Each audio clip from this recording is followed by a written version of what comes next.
Masa reformasi adalah masa setelah berakhirnya pemerintahan.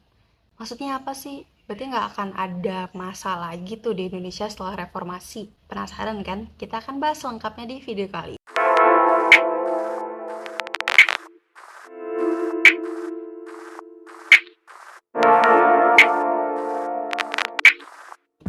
Hai, kembali lagi dengan aku Asinta, dan di video kali ini kita akan membahas tentang lanjutan dari video kemarin, yaitu masa reformasi.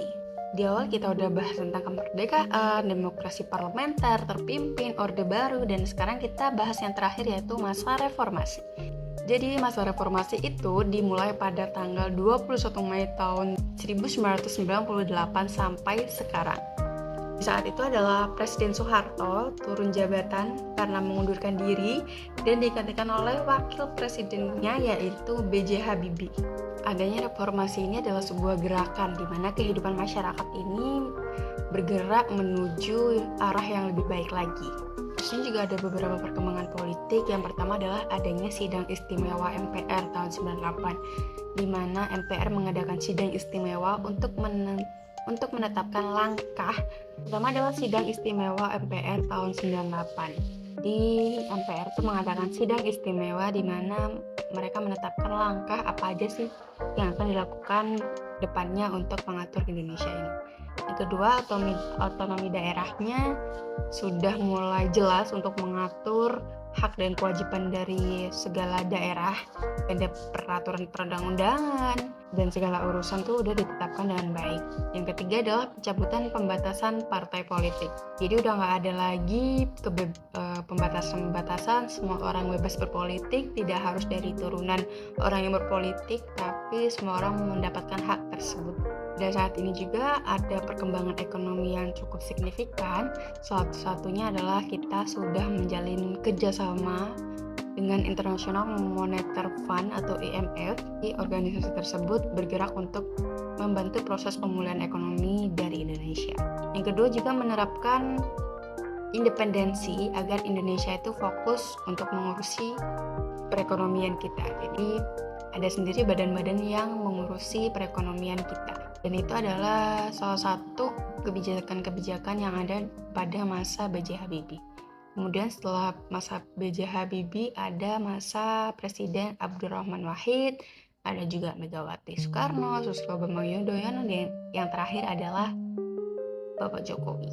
Pada saat pemerintahan Megawati juga kebijakannya adalah meminta penundaan pembayaran utang karena utang kita lumayan banyak ya, jadi minta ditunda agar bisa dilunasi di kemudian hari.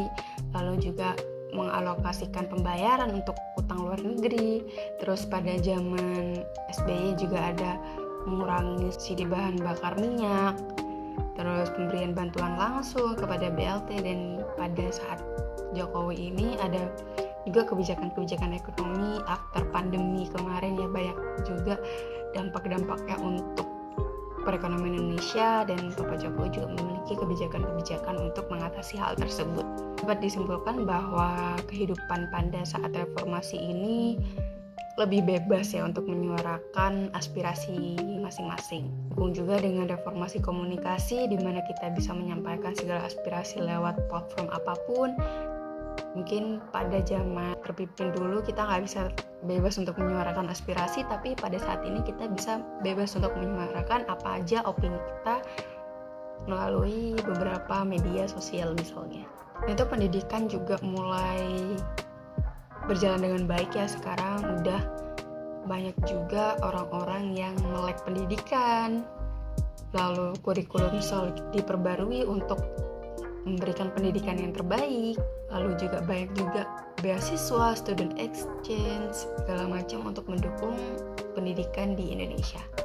Selain itu dari budaya juga kita mulai melestarikan gitu ya, dari warisan yang ada, seperti batik yang udah didaftarkan ke UNESCO sebagai warisan budaya Indonesia. Lalu banyak juga organisasi-organisasi pendidikan yang memberikan banyak edukasi pada masyarakat. Lalu kita juga banyak masyarakat yang inovasi, berkreasi, yang sampai masuk ke kancah internasional. Dan semoga kita bisa menjadi anak muda yang bisa membanggakan Indonesia dengan karya dan kreativitas kita.